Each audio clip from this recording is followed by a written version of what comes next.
102 days ago, the world bore witness to a North American team hoisting a trophy for the first time in 2 years. What was once a quest for a drop of water in a desert of no majors ended in a tidal wave as Beast Coast crashed over the international scene. Some might say, job done, but we don't. We've had months to bask in the glory of a win that big, and now it's time to go back and do it all over again. Ladies and gentlemen, welcome to Stage 2 of the 2024 North American League season. I'm Caliber Jacob Anderson alongside former world champion Gabriel Laxing Miralez and 6th Invitational bronze medalist Davide Foxe Bucci. Gentlemen, welcome back to the city of brotherly love. I'm glad to be back. Honestly, it's funny because I put out a tweet before coming here that I was flying to Beijing, China. This obviously isn't Beijing, crazy. China. This is Pennsylvania. Yeah, I mean, close enough, I guess. I mean, Is it? It's going in the wrong direction. Close enough. Some part of the world. What was the point? We're off to a hot start. It's all good. There are so many things we have to get through on day ones typically, but we have dude, it's an excellent slate of games to start us off for Stage 2. But we have some things that are changing and some things that are staying the same, one of them being the format. We'll get through everything that you already know and love. It's the 10th consecutive stage that the North American League has a best-of-1 round robin. We will carry that through into a playoffs with the top 3 teams from playoffs will advance. You guys already know this. This is something that has not changed, but we are sticking from 9 teams because we ended Stage 1 on just 9 rosters. So we'll go through that exact same format here, and we do have a prize pool of $62,000 going to first place, but what's more important here, lads, SI points matter a lot because this is the last stage where teams have the chance to win them. Yeah, obviously you look at the prize pool in itself. I mean, it's a nice chunk of change. You find yourself in the top 3, especially first, and then, it dwindles down as expected once you get down, but it's still a good chunk of change nonetheless when you place. But the biggest thing for a player is those SI points. Absolutely. I mean, as a player, you're playing the whole year to accumulate as many points as you can to make it to invite. It's such a stressor at the start of the year, especially when you don't make that first major. You're put in a position where you don't have that many opportunities left. You have to make it all count in this next stage. And now the LCQ is making its grand return later on in the season, so if for some reason teams weren't able to qualify on Stage 2 and Montreal major points alone, there's still a chance for a couple of teams per region to make it all the way to the grand dance, but it's going to take a little bit more effort because you don't want a qual spot. And there are the same teams right there that we saw from the very end of Stage 1, but a couple of guys got some revamps. Cloud9 Beast Coast is a little different from just the Beast Coast team that won Manchester, and M80 also decided, no, we want a brand refresh. Well, I'm going to be honest, like, the M80 one, I like it, but like it's definitely going to take me a little bit to get used to, but I definitely like the Wildcard difference. The Wildcard one is I like that one the best. The M80 kind of looks like a Fenrir, strategy. Yeah, it does look a little bit like it. I kind of like it. I enjoy it. And then the C9 BC, I was really interested to see like how they would try to, if they would try to mesh the two logos together or anything. Yeah. But I mean, I think it's clean like that. What if they just made the circles just the Beast Coast circle within the Cloud9? That could work. Hey, that's just an idea. I bet someone's come up with a concept like that at some point, yeah. I don't think I'm the only one that came up with that, but maybe. Well, speaking of Cloud9 Beast Coast, they were just Beast Coast back when they won the major in Manchester, but let's just do a refresh because it's been a long time since you've seen us here. How did NA team specifically do at Manchester? We know the team that won, but there were a couple of other teams in the mix there too. At this event specifically, NA looked far better than we've seen them at any other event. I mean, C9 obviously winning it all. That was huge in itself. DZ, a top 4 contender. We typically see them around that area nonetheless. A big one for me is obviously M80, the last stage, the last year. They were constantly where we see Space Station in that 15th, 16th place. Obviously a little bit unfortunate for Space Station with Iconic's injury, but nonetheless, NA looked good at Manchester. Very good. M80, I mean, the last majors, I don't think we have to remind anybody about the 03s, so it's nice to see them getting into the top, and you would argue, well, SSG's at the bottom, so how come they didn't make it and the rest of NA is still maybe struggling? But SSG had a good reason. Iconic had some injuries in his wrist. I believe he had some cysts in his wrist, and he just went through surgery to get them removed, so hopefully we'll see him moving back onto a certain team, I don't know, next year. But that is the reason. So NA as a whole has looked phenomenal so far in the last little bit of this year. Yeah, bless up to Iconic, even if the run at Manchester didn't quite work out. Hopefully it's a quick healing process. We're able to see him back in the server at some point. But it does mean Space Station has had to move on, and they did that with a brand new roster move and then went on to win an off-season tournament. There were a couple of other NA teams that also had ample chances to not just take the off-season as a vacation, but play in a couple really cool tournaments. Yeah, the off-season is something that everybody in Siege has been wanting. So obviously we had two notable tournaments. We had the EWC event in Saudi Riyadh, and then we also had the Restart tournament that you guys actually had the ability to work on. And for me, I was in EWC as well, and seeing all the NA teams there, I mean, it was nice to see them. We didn't see them for long. None of them were able to really make it onto the main stage or do too well, unfortunately. It wasn't too notable from them. So at least a lot of the teams that went there and underperformed came back, made some changes in a positive light, and I think it put them on the right track. It was a nice wake-up call to them as well. Yeah, and even for Space Station, Wildcard, and Oxygen, obviously we did see them in that restart that you ended up actually hosting yourself there. Yes, sir. But the big thing takeaway for me is Oxygen, you obviously see they placed last in that restart, but to be fair, they were playing their weakest maps and the maps they banned the most. I don't really count that. Wildcard, obviously coming in fourth in their own tournament. A little disappointing, Wildcard. You should win your own tournament. Space Station coming out the gate, swinging there, winning it all. But all in all these teams all had a chance to play competitively, play for an event, play for a prize pool, whatever that looks like, where the other few teams in the NA League have not had that experience, and it's just been scrims. There's been some teams that literally haven't played since the end of Manchester Open quals. One of them being Los, because they played at Space Station's Academy team, I think, at that point, and got knocked out. So it's been a long time for some teams to make some roster changes, figure out what they want to do to retool themselves for this stage. But there are some that we need to discuss. We're not going to give you full lists of every single change that every team made, because we'd be here for a long time, but we broke it down into a couple categories, and it wouldn't be a start of a new stage if it wasn't for a couple of new bloods coming in. Yeah, so obviously we got to see Wooz and Bay just recently in that wildcard restart. They performed, I'd say Bay performed a lot better than Wooz, but then you look at Kobilax, that's the biggest one for me right now, obviously joining a team like Dark Zero, but still, nonetheless, seeing T2 players come up to the T1 League, that's what's important to me, and I want to see consistency from each one of these three players going into this stage. And a main characteristic between these three players that I notice is these players aren't just putting up numbers on the kill board. They're actually smart players, individual thinkers. They're able to impact their team. Specifically, Bay, I believe he was one of the main IGLs for SSG Academy. So having these players now in this meta where it's not just about kills, you have to pick up players that are actively thinking. It's a nice shift in the meta than what we've seen in the last couple of years, where it's just whoever gets the most kills, let's just pick up that guy. Now we're picking up players with brains too. But there's a lot of pressure on guys like Kobilax too. He has made, what, a year to a year and a half of pro experience, going to DZ of all teams? Yeah, I would definitely say that he has the most weight on his shoulders, obviously, because he's going to DZ. And of course, he's not replacing Canadians specifically, but to come into that and fill it is a very big light to be shined on. Yeah. You have to put up the most amount of pressure when you're replacing a player like that. I mean, even for a roster like DZ, I mean, they have like boot camp set regimen. So to be coming from a T2 where you were never experienced that, even in T1 teams don't experience that. DZ has their own unique style. And I mean, yeah, he has a lot of shoes to fill in that regard of going into DZ's boot camp. We move from the rookies to a couple of returns, guys who were in the league at one point, having a little bit of an off time for them.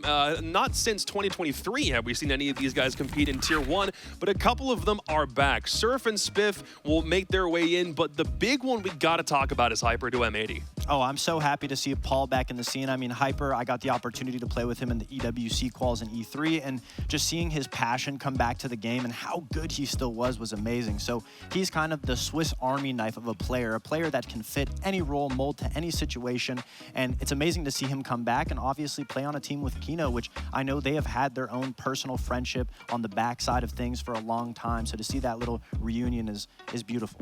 Yeah, and then even talking about Surf and Spiff, obviously Surf just came from that Luminosity roster back in EWC, now finding himself on Soniqs, and I do love that for him. He's now going to be on a more structured team than he's ever been throughout his career. And then Spiff making his way back in the league. He obviously was on a former Astralis team that went to that World Championship back at SI, and then he played on Parabellum with me. It didn't work out. Then he found himself back in T2, but now he finds himself here again, once again, with his teammate Bay to make a statement, to make his presence known once again in the T1 League and really prove why he deserves to be back here. Something important about all of these guys in this category, by the way, it's not like they haven't been playing since the last time they played in T1. Spiff's been looking for his way back in for a bit. Hyper was playing with you in EWC and E3 quals. Same thing for Surf. He went to EWC, but he hadn't played anything in the NAL last stage or the stage before. So it's been a bit for them to come back in, but that's why we all lump them into one category here.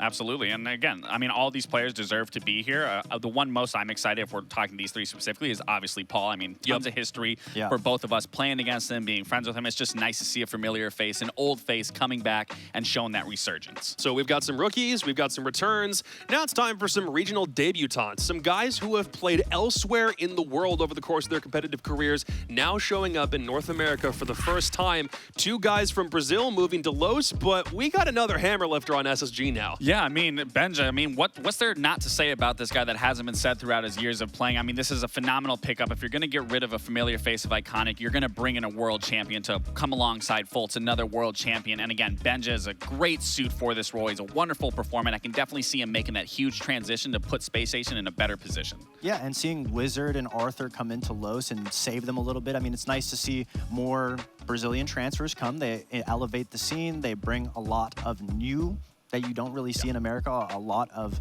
Brazilian playstyle, and it's nice to see them come in, and it gives them a little bit more experience, especially on Los, which is what they desperately needed. I feel like we're going to be spending a lot more time figuring out how the guys on Los merge with one another than we will with SSG. Yeah. Because one thing you wrote down, what was it? It was same space station, just different crewmate for SSG, right? Yeah, same space station, different crewmate. Yeah, no, it's a really good line. It's the truth. You know, it's just a completely different crewmate for that station going to space. I mean, Benja, that's the guy. That's the man, the myth, the legend. That's interesting because I believe that since Benja joined, joining SSG was a better change for Benja going into the environment of SSG, whereas the team picking him up, I feel like they have to change a lot more to fit him into the slots as opposed to I don't disagree. having Iconic. I don't disagree with that. I mean, we saw the gym pics as soon as Benja joins the team. It looks like he was there for a long time. He jumped into that culture, and it kind of feels like he's meshed with it already, which is dope to see. Yeah, he's got that Danish blood. They got Giants blood in him, so I mean, you just have to work out a little bit, and he's going to be bigger than Call-Out soon, you know? But again, for Los, it's two guys who haven't played anywhere in the NA circuit before at all, joining a team that had its struggles last stage, that really has to find a way back out of a hole that they dug for themselves. Can they do it with those guys? I mean, we'll have to see. I mean, getting Arthur, who just recently got to be able to play with E1 at a major, and then Wizard, who has been on NIP for a while, I think it fits the puzzle. It fits Los exactly what they needed. Now they have some more players, along with, you know, Sexy Cake, that have been to some events here and there. I agree. I mean, I think it's important to bring in, again, you know, familiar faces to help facilitate a roster, especially when you didn't have such a great stage like last stage. They only had one win. So, I mean, hopefully bringing in newer, well, not newer experience, older experience with the better experience will ultimately elevate them to a higher level. So 3 different categories of new additions to teams, but there's a guy who now gets his own category because there was a blockbuster acquisition that only happens once in a blue moon. Soniqs have officially signed Canadian after a multi-year stint on Dark Zero. This is something I don't think anybody saw coming. No, not at all. The 18-year-old, just fresh out the gate, rookie Canadian first debut. No way. But I mean, him going to Soniqs was a big change. I think no one really expected it. And obviously, we got to thank, at the end of the day, the rest of DZ, because they were the ones that ended up making that change to replace him from the team. And Super said it best in himself in their signing interview. There are some players that you just can't pass up when they enter free agency. Absolutely. And for me, I mean, my biggest question here is a long time ago. This is a long time ago. But Super definitely said something along the lines like, you know, he doesn't necessarily agree with Troy's ideology and how he, you know, facilitates a game or a round, whatever that is. Obviously, they were going against each other. It's very easy to nitpick at each other. But now you find yourself on the same team. They are both very strong personalities, both very different ideologies. Now they're on the same team. So I'm curious really how that is going to work fundamentally. SQ have had hammer lifters on their team before, but one of the guys that has won a world championship, they've removed him from the team to now make way for a guy who has way more accolades in his trophy case, which is a good thing. But how long do you think it's going to take for Soniqs to really start gelling with a guy as polarizing as Canadian's been through his career? I mean, I think they're going to hit it off running. I mean, Canadian has tons of experience. The whole SQ has tons of experience. Seth himself has tons of experience. It's just a matter of finding that footing of what's going to work best for this team. Obviously, getting Troy into the SQ dynamics or even changing up the dynamics of how they play. I still think that they're going to find success. It's just how fast is that success really going to translate into said match? Yeah, I believe the biggest worry may be having 2 polarizing personalities when you pick up Canadian and having Super on the back end. Sure. So you're always like, are they going to clash heads? But I mean, I think that only really happens when you're on a roster, especially if you look at DZ with Nafe IGLing and Canadian IGLing. I mean, everyone saw what happened on Twitter, and obviously that's something that can happen in any rendition. But I think Super also coming into coaching now, after he's had a little bit of time on the managerial side, he's able to see everything from a third-party point of view. And he told me himself that he's given the reins to Canadian, letting him drive the ship, and he's just going to be facilitating and assisting from the back end. Well, that trumps my question. He's not trying to get too deep on day-to-day operations. He's just trying to make sure the team works as well as it can without getting in the way. Absolutely. I think it's a new look to Super as well, and I believe he's had that little bit of a sit down and watch, and we've seen players sit down on the bench and watch from the third-party POV. Like players like Kino, and whenever they come back, they're always able to add so much more to a team. And to be fair, especially with Super coming out as a coach, he does a lot of the watch parties for a lot of the leagues, so he definitely digests a lot of Siege, and that can definitely help Troy facilitate this roster even better. So now knowing all of those things about every team and the moves that they made, coming into the stage, I was curious what your guys' individual rankings would look like. Not necessarily where you think they're going to end up, because that's a totally different question, but where do you see them coming into the stage? How do your rankings look like? Yeah, I mean, my rankings are just based off last stage alone. I mean, that's the thing to go off of Manchester. So you have to put C9 Beast Coast at the top. They won it all. They were the underdogs. Space Station, obviously the roster changes they're making, they're looking good. M80 bringing in Hyper, I think that's a massive change. Soniqs and ZZ are the toss-up for me in the middle of the pack, only because they did make significant changes. Again, that's why. But then you look at the bottom of the barrel, it's kind of, you know, that's kind of just where I see the rest of the teams.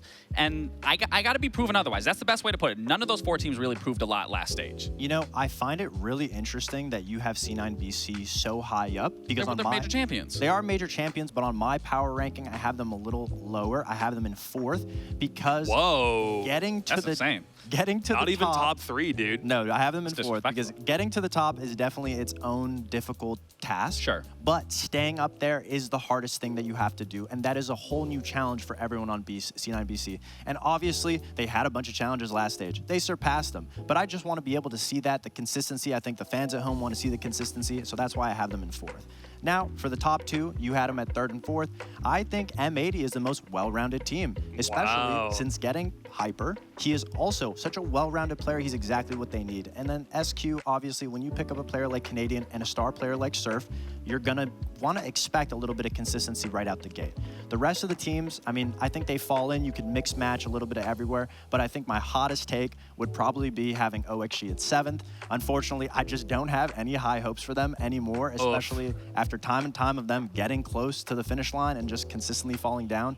I just don't think they're a top 4 team anymore. I want to see them, you know, break into it again, but until I see that, I can't put my stock. I was gonna say, I mean, our bottom 4 is pretty much the same. Obviously, it's just a few teams switch, but I think there is a lot to prove for those bottom 4 teams to really accelerate their performance going into this next stage. So OXG all the way in 7th, despite them getting the first 5-0 start in any round robin in NAL history.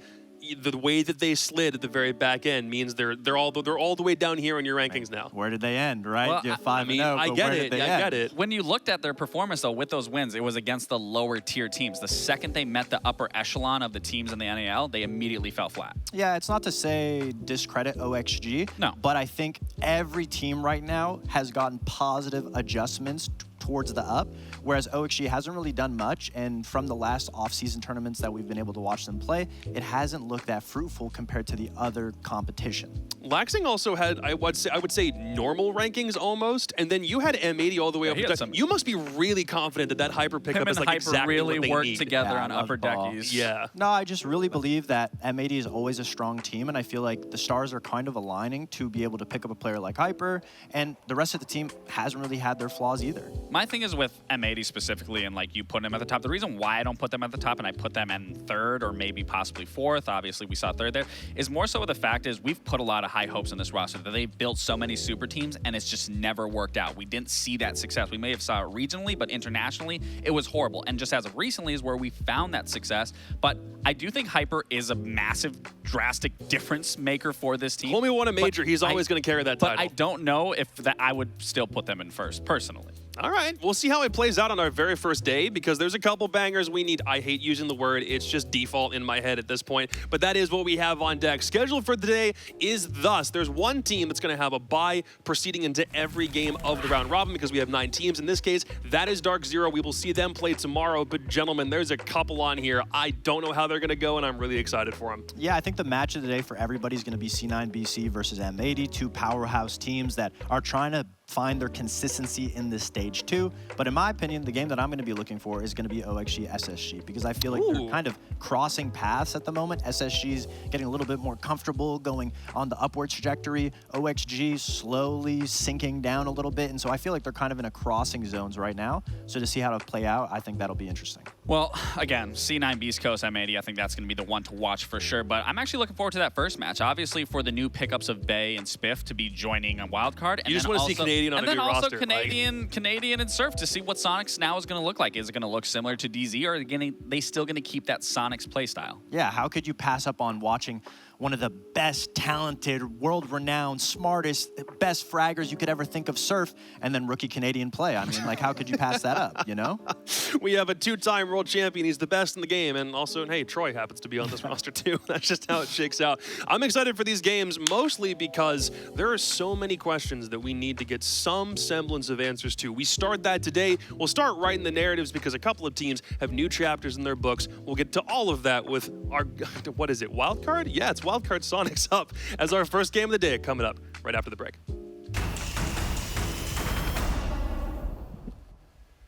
"94 miles west of NAL HQ in Philadelphia lies Harrisburg. That's Soniqs HQ, where the atmosphere is doubtless much different from any other Playday over the course of their history. They rocked the world with news last week, and Wildcard had better hope that their news is at all comparable in any way. Welcome to Game 1 of Day 1 of Stage 2. It's a whole basket of words over here. I'm Jacob, he's Laxing, he is Foxade. Gentlemen, we finally get to see Canadian in new threads, and Wildcard, I certainly hope they have a plan for that today. Yeah, I mean, Canadian's dyed his hair blue. Soniqs is kind of blue in a way, like a light blue. It's like a turquoise. teal. I didn't even know he dyed his hair. You didn't know that? He just posted that today? No, he didn't dye it recently, but he's dyed you're it just talking before. over his yeah. years. Okay. Okay. Yeah, so I'm just You're saying, reaching like, back in the if 2018 bag for that. Like, if you're connecting the dots, he could dye it more I recently. think actually when he won on Space Station, that's when his hair was blue. Yeah, I think Pretty you're sure. right. Which, you know, SSG is yellow, so I mean, I don't know, Weird. but Weird. fashion choice. I guess. Weird. he had a whole plan for this one, and I just didn't get it. But that's totally cool. It's day one stuff. Let's talk about both Wildcard and Soniqs teams that made 2 changes over the course of the offseason, both of them at very different levels, because you can really only bring Troy Canadian to one team at one individual time. So why don't we start with the Soniqs, Fox? Yeah, of course. I mean, obviously, biggest change that we had throughout the stage so far was Canadian joining, and obviously alongside him bringing Surf. But the rest of the team with Ambi, Rexon, and Grixer obviously are successful players. They've been doing a number in the NAL on Soniqs for a long time. Last stage, I think there was just too many cooks in the kitchen. They just didn't have a good amount of understanding on how they wanted to play, why they wanted to play, and what they wanted to do. It just didn't really look like they understood who to lead, who was gonna lead, who we should listen to. So there's a couple of guys that no longer fit this grand vision for what the Soniqs are meant to turn into, both incredibly skilled players in their own right, but just for right now, because we're going to be talking about the new guys for this entire stage, let's talk about what they're losing with this move. Yeah, 2 of the cooks that were in that kitchen last stage were Merc and Adam, and Merc obviously being a previous IGL for Wildcard and TSM that found success in their own tournaments, Adam being more of a new rookie secondary support who obviously performed really well in his role. Losing those 2 players is a deficit, but when you see how well Soniqs played last stage, you're not too surprised. But when you look at that roster, who are you going to get rid of? Obviously, they're going to get rid of the 2 new players that they brought in to get another IGL. If you're going to get rid of one IGL, one tournament winning IGL, you're going to want to upgrade to a better tournament winning IGL, not to put Canadian and Merc on the chopping block together. But obviously, you can't pass up on, if no one has an understanding of who you're going to listen to, you want to get the best IGL that's going to give you a guide. And like you said, if you're going to replace your IGL, who other than are you going to replace him for? There's only one other dude. So you're going to use Canadian in any scenario that you possibly can grab him. So it's a no-brainer to me that they would grab Canadian at first reach. And just in case you were new and didn't understand exactly how significant his contributions have been over the past couple of years, he didn't dye his hair. Playing with Dark Zero since 2021 has opened up a world of possibilities for that DZ team. It resulted in a major win. It was countless LAN qualifications. It feels like there's not very much he didn't accomplish other than win an SI with DZ for as long as he was there. Yeah, and he had 3 years with DZ. Before that, he did get the chance to win an SI with SSG. I mean, he is the most proven IGL in the game. He's been able to time and time again showcase that his playstyle, his brain, has success powered behind it. And now he's getting put on a position where he's the first time he had hot-handed aggressive players that he can now command. Everyone always looks to Canadian and says, oh, well, he always has a slower play style, but is that because of the way he wants to play or because of the players that are surrounded around him? And now he specifically tweeted that this is the first time that he's had this much amount of aggressive talent to just mess around with, see what works, see what doesn't. And we know his history. We know that he is successful wherever he goes, and now he has a whole new arsenal to play with. I almost feel a little bit bad for Surf, a guy who has tons of skill in his own right, coming into a team where he should excel beyond anything he's ever achieved before, but we're spending all that time talking about one of the greatest players of all time. What do you think Surf's feeling right now? I mean, you have to give your flowers to Canadian, of course, but when I had a chance to speak to Super, they knew exactly what they were doing with getting Surf too. He was one of the prospects in their changes that they wanted to go for, and they were so impressed with his ability to read the situation, play his life, and be able to capitalize on playing fast, playing aggressive, exactly into what you would need when you're getting an IGL like Canadian. He can mix match whatever he needs to do. And I think it's important just to note for Surf coming into this role, I mean, I almost see it similar when we brought Dream onto OXG, is like when you thought what Dream was before coming onto OXG, that was Dream's first time of joining an experienced roster, and it completely excelled Dream's playstyle, and this is what I see with Surf. Surf hasn't been on strong rosters back then, and this is his first time being on a well-rounded roster that I can truly see him excel and grow as a player. Yeah, who better for Soniqs to bring in than a guy with potential like Surf and a multi-time world champion? For Wildcard, it's a different story because they seemed like the path forward was removing a world champion from their team. Yeah, it's a little interesting with this roster. It's a little questionable move for me because you obviously don't see Vert, you don't see Ramp, you don't see the former world champion that was also teammates with Bosco when they won that world championship. So it's a little bit crazy of a change for me. It's a drastic change, but that doesn't mean it's end-all be-all. Sometimes you got to remove, things that you're similar to or used to and get something fresh, get something that's going to make everyone want to excel and expand their growth. And that's where you see Bay and Spiff come into play here. You have to cut off the arm to save the body ideology, right? That's kind of what you're saying here. A little bit, something like that. Yeah, they pretty much have to do something because we know that Wildcard was very slow last stage in the way that they play. The adaptability wasn't there. They needed someone to be a spearhead for the team. And when you look at a team that has historical players from the start of Siege, I mean, who can you really point at and say, oh, well, this one would be better to go than the other? It's just an interesting contrast because both of the guys the Soniqs picked up are veterans that have been playing the game for a long time. Yeah. Surf was Beast Coast land back when the NAL was in Vegas, and Troy is Troy. Spiff and Bay, one of them has played land before, and the other guy is a rookie. It has played nothing except online and Tier 2 stuff for a long time, so it's a pretty drastic contrast here. And these are their restart, the Wildcard restart event stats here. Obviously, Spiff was looking really good in a lot of those matches on those entries, getting in, being that spearhead that they needed, and Bay was kind of on that back line, a little bit of the support entry with a little bit of entry support as well. But I mean, both these players were doing well, but I was a little worried because their only experience of playing with this team was against T2. We didn't get to see that go up against a T1. Now today, will it be tested against Soniqs? Will they be able to do the same thing that we saw them in the Wildcard restart? Now, worries that we might have is when you look at this roster change and you speak to the players, they said that the organization Wildcard had a big hand in replacing Vert and Rampy for these two new pickups. The organization actually was making decisions on what the team should do. And if you're a viewer at home, you're maybe asking yourself, well, why would the org do that? Why would you not let the coach make a choice, the team make a choice? And if you got to think about how Wildcard even came into inception, they hosted open tryouts. Yeah, that was the first time we ever saw that. They had open tryouts streamed, and that's where you saw the likes of Merc, Adam, Spirits, the OG Wildcard team. It's weird to say OG, they're pretty fresh. But obviously, if there's an organization that you're going to trust in making roster decisions, I feel like they are the ones that you would lean more towards because of how they doctored the team. And still, with any roster change you make, whether you're picking up an experienced player or an inexperienced player, it's all a risk at the end of the day. Just because you're a phenomenal player doesn't mean you're going to work on every single roster. And just because you might not be the best player doesn't mean you're going to work on every single roster. Any roster decision any team makes, it's a 50-50 at the end of the day, and you just have to go out the gates and just test the water.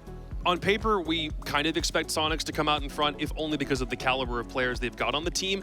but both of them are making 2 roster changes at the exact same time for their first matchup, so maybe it's a little bit more even. We'll see as the bans come through. Just as a reminder, by the way, we do have Lair in the pool. Oregon is gone. Lair is in. It was played one time between NA teams over the course of the offseason. That was back in Restart, but whether teams have any inkling or any interest in going to that map to kick things off, I definitely think it'll be a long time before we see it. A Wildcard just decides, no, we don't want it. I think we'll see it sooner than later, to be honest. I mean, that's what we thought about Nighthaven. Then we instantly saw Nighthaven. So I do think Lair can be used, and we actually did just recently see that in EUL with ITB, and I believe it was Fnatic. Yeah. So Fnatic it's not unheard of yet.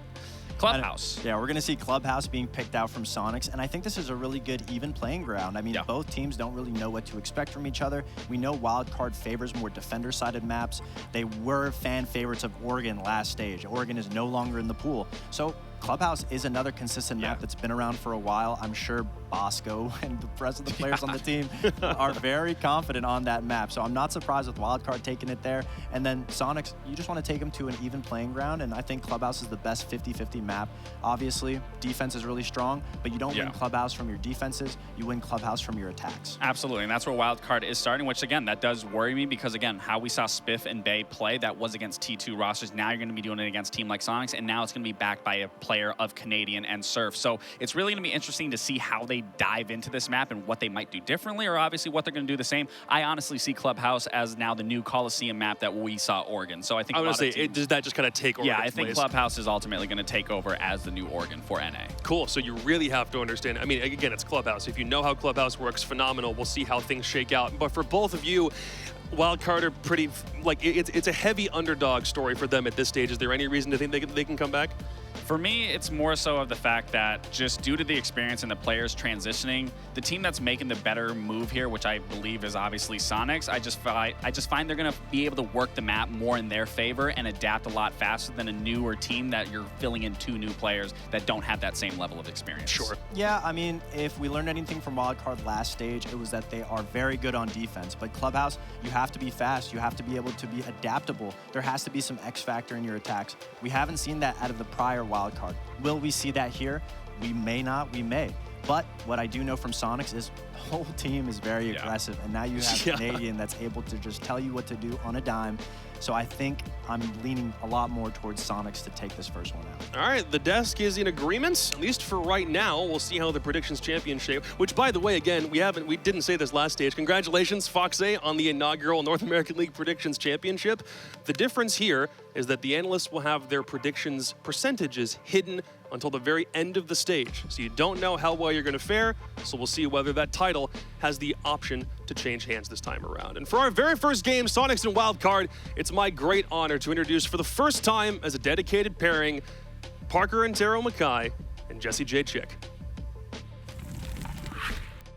Well, thank you so very much. I missed my Canadian flag in the back. Jesse and I have worked together before, as Jacob actually pointed out quite well.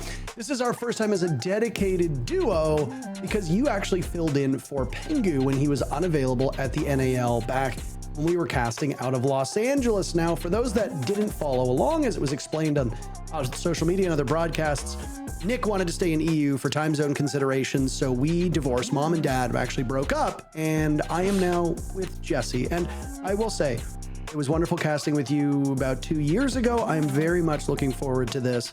I think you are tremendously good at what you do, and I am eager to see how you do as a color caster in this duo. I appreciate the glazing, Parker. Thank you very much. You know, after 4 years of being on the North American League desk, it just felt like it was the right time to move over to casting. And I will say, you know, I'm excited to make the change. I did beg Ubisoft to let me cast with Lynx. Really wanted that, but unfortunately they said I had to cast with Intero. I said, fine, can't get everything you want. But I'm still excited. I think we're gonna have a great stage, you and me, Parker. Yeah, I think it'll be a really wonderful time. I think that the real reason why you moved off of the analyst desk was because you lost predictions and you were so humiliated that you had no choice but to jump on over. So with that said, this will be a very fun time. Lynx and Stokes remain as a duo. They will be on the show tomorrow as far as I am aware. And of course, what a great match for us to start off with, because while we are both Canadian, there is another Canadian that most people will be talking about. As the desk addressed multiple times, the man on your screen, Troy Canadian Jarzlowski, was dumped from Dark Zero only about a month ago and has found new life on the Soniqs. Jesse, what are your expectations for the 58-year-old gunner Canadian? Well, Parker, at 58, Canadian certainly excited to move on over. I'm really interested to see how this goes. Canadian has a history of jumping to new teams and immediately improving them. In fact, the last time the Canadian joined a professional team and did not go on to win a tournament was Year 1, Season 2. In Year 1, Season 3, he joined Continuum, eventually won Pro League Finals and an SI. Eventually, that team turned into Evil Geniuses. Then he went and joined Space Station. He won a 6 Invitational. Then he went and joined Dark Zero. He won the Charlotte Major. So Canadian has a long history. I think Soniqs fans are going to be very excited and hopeful that that trend can continue with them. Of course, Montreal just around the corner, SI not far after that. So I know that that's going to be a focus for Canadian and the rest of SQ. We'll start on a pretty default map of Clubhouse. For those that have not tuned into any of the other regions, there was one big change to the map pool that was announced during the offseason. The well-beloved Oregon that was taken out of the map pool, Lair, was thrown in its place. We have already seen Lair at a tier 1 level so far. Will we see it in the NAL today? That's anybody's guess. But Jesse, when we saw it just a couple days ago, what were your first impressions of the newest and possibly biggest map in the map pool? Honestly, Lair is super exciting because obviously it's brand new. We've got a ton of new strategies coming out for it. It actually seemingly might be leaning towards the attackers a little bit more than most maps that come in for the first time, because a lot of the bomb sites on the middle floor have outside walls. The top bomb site has outside walls, and then the bottom bomb site has some problems as well. We saw it, of course, in EUL, as you mentioned. We also saw Space Station playing it against, I believe it was Makers, in the Wildcard restart tournament. So we've seen a little bit of North American action on it as well. Be interesting to see if Space Station also wants to play it here throughout the page too. But yeah, I'm excited for Lair. I'm really, honestly, I'm pumped that Oregon is gone. I was a little tired of that map, so it's exciting to see Lair for sure. But we got Clubhouse in front of us instead, and I think the bans are pretty standard stuff coming out here for sure. Azami and Tubarao, very common bans from both these teams. I expect to see both of those. The Maverick ban, very, very common on Clubhouse just because hard breaching is so important here. And then the Monty, maybe the most powerful attacking operator in the entire game right now. You actually saw P4 on this map dominate with the Monty just a couple of days ago in EUL. So not going to be getting any of that action. Canadian will unfortunately not get to play one of his favorite ops. And if you haven't tuned into any of the other regions, you'll see that there is a new HUD that has been added to the game. In previous seasons, everything has gone from the sides. It is now on the bottom, so it might take a little bit of time for your eyes to adjust. I don't know about you, Jesse, but I have actually not casted an official match with this HUD. I know that we had some off-season events. I did not take part in any of them for a variety of reasons. So this will be my first glimpse at casting off of this HUD. So for those of you that are watching, just be a bit patient here. And I have also not casted on this HUD because I've not casted in about 2 years. Starting off really well here by you being obtuse. Thank you. Because you know what I meant. Well, we've got an interesting spot from Canadian. His very first round on Soniqs, he's kind of ratting inside of Kitchen. I'm not sure if they've droned him. I think they'll be about to drone him now. He's got mute jammers maybe around here. Surely they see him. I think they just saw him there. Now they know for sure. He has the hatch soft, so he can pop it and get out, but there is somebody on this window if he's not fast enough. He's playing a dangerous game right now, Parker. Yeah, I mean, this is a role that Canadian was very familiar with on Dark Zero. We expect him to play these off-site flex picks where he can do calling from maybe the middle of the map, and it's something when he was on Dark Zero that he didn't quite escape criticism of his play when he would play on operators that would be off-site, Pulse, Vigil. All of them just, trying to gain information. And the first kill will come in the hands of Spiker as Ambi gets quite aggressive on stairs. And he's done and dusted. It's okay, I think, to lose Ambi there. He wanted to play kind of aggressive, and he did get like 95 damage, 105 off of Spiker, so he still did pretty decent. There are some C4s that could come out and maybe deal some damage, and just like that, man count does get equalized from Canadian. Final minute. Rare to see Thatcher on Clubhouse these days, but I assume that we will see some meta swaps as we've got Striker and Sentry in the game. The newest operator that has made some waves online is not in just yet because we're actually playing on the same patch we were playing on 3 months ago. Assault onto the church wall. Is There go the Selma charges, and Wildcard will wait for the call to break in through Moto. Bosco thinking otherwise of it as the flames ring out in front of him. It's a flash in hand. Tries to shoulder peek. Doesn't get a good angle. Finally sees Canadian. It's all up to Rexon and Surf as they equalize. Great work from Rexon, the longtime veteran of Soniqs. It's all up to Surf now against Kansan, and it's Canadians Flames that net the final kill from the grave, and Soniqs with their new roster start off with a first round victory. And Kansan was looking for a highlight play there, and the 1v2 really looked like he could have pulled it off. That round for me was 50-50 down to the very end of it. It was a standard anchor-style Clubhouse defense. We saw the full clear come out, of course, from Wildcard, and they played it well right up until the end when they couldn't find those last couple of picks. Kansan undoubtedly one of the best players for Wildcard. I know a lot of people look at Kansan as somebody who maybe should be playing on a better team, who, you know, maybe is better than the results that he's gotten on Wildcard. He had a 1.325 KDR throughout the first stage, and I know that he's looking to get back in and try to replicate that. Obviously, it wasn't enough for him in the clutch, but still starting off with 1 kill, one death coming through here. Almost every single player on Wildcard showing up that first round, so that's at least something promising for the first round. For the first couple days of any new stage, you're gonna see teams still getting used to these new rosters, right? I mean, you've got some game day reps that might have happened in some of the other leagues that were going on that were referenced by the desk, but by and large, you know, scrims and practices and all of that are really just a poor substitute for the real deal. So when you look at both Wildcard and Soniqs, both of these teams are going to be adjusting to new players. Bay and Spiff coming onto this Wildcard roster, big shoes to fill by replacing Ramby and Vertical. So how does Wildcard click as a team? How do Soniqs do with a whole new system? Not just picking up Canadian and Surf, but maybe not talked about as much was Goddess being moved off of coach for the Soniqs, and Super, who was the general manager and is known and talked about by so many people for being quite a great mind at this game, now stepping in to actively coach this roster. It is actually quite wild to think that both Super and Canadian, two of widely considered to be the biggest brains in North America, have now united on one team. And alone, that might not be enough to make a world championship team, but certainly it will improve the fate of Soniqs from their previous result last stage. Yeah, two people with a lot of strong opinions for sure on that SQ roster now, and it'll be really interesting to see how they work together as a duo.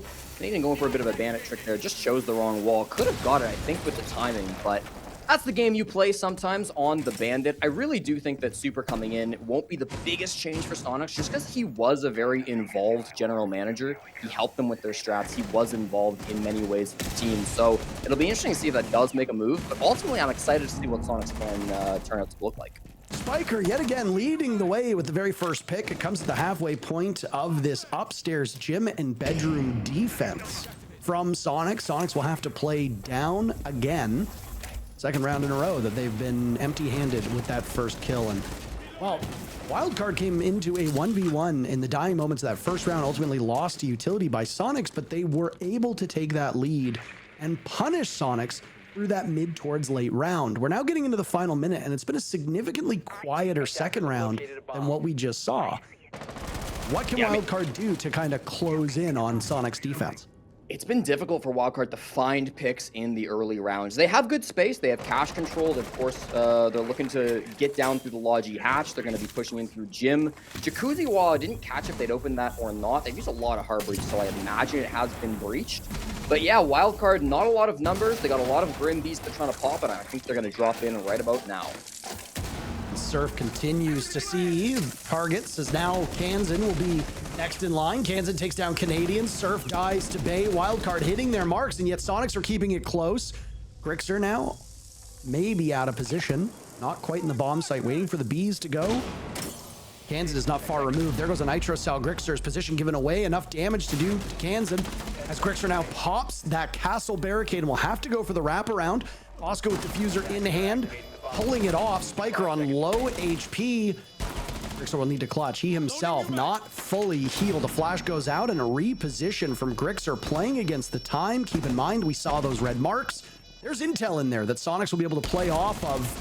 One kill onto Bosco. It was Spiker now who's at low HP. Grixer losing quite a bit himself, and Spiker has a monstrous round. Wildcard equalize. risky business pushing doubly into construction. They did get the trade, but they have enabled Grixer to come very, very close to clutching that round. Ultimately, I liked the execute. I was talking about how it was 4v4. They didn't actually have any control over the jacuzzi wall, but they had full con control. They had players on the window, and they did a really good job of getting inside of Logi with that Grim utility coming forward. So I love that push from Wildcard, and I think it's something that they've really improved on since stage 1. We got to watch a lot of Wildcard over the summer. We watched them in the Wildcard Restart tournament, of course, that their org ran for them. They also got to play in Element 3, where they did quite well.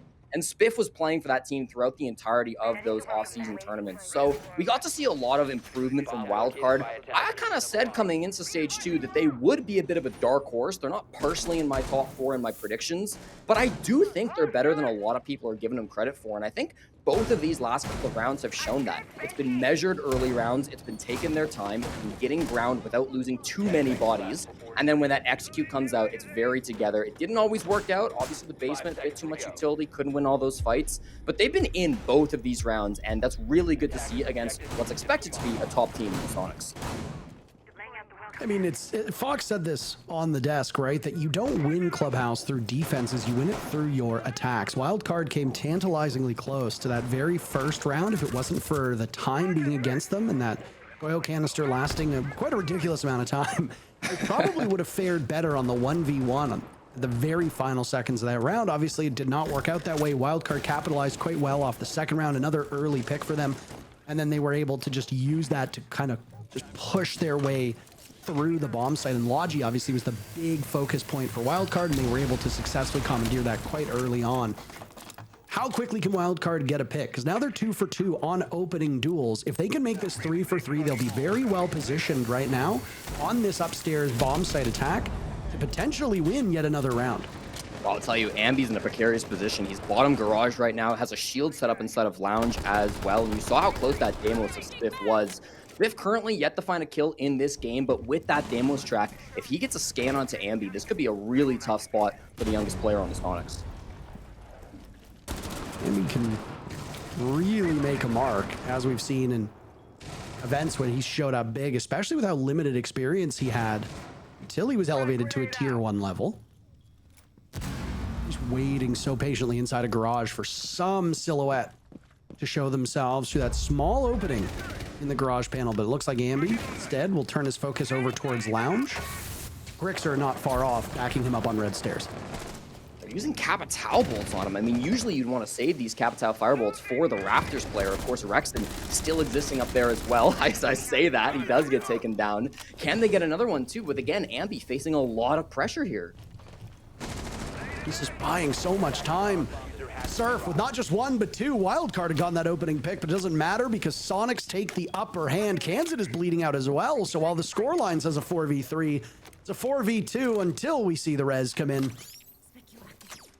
Canadian lurking down below. 2 floors removed from the bomb site, and there's a flank drone situated on blue. Canadian will struggle with that. Logic bomb rings out with 45 seconds left. Kansas on borrowed time.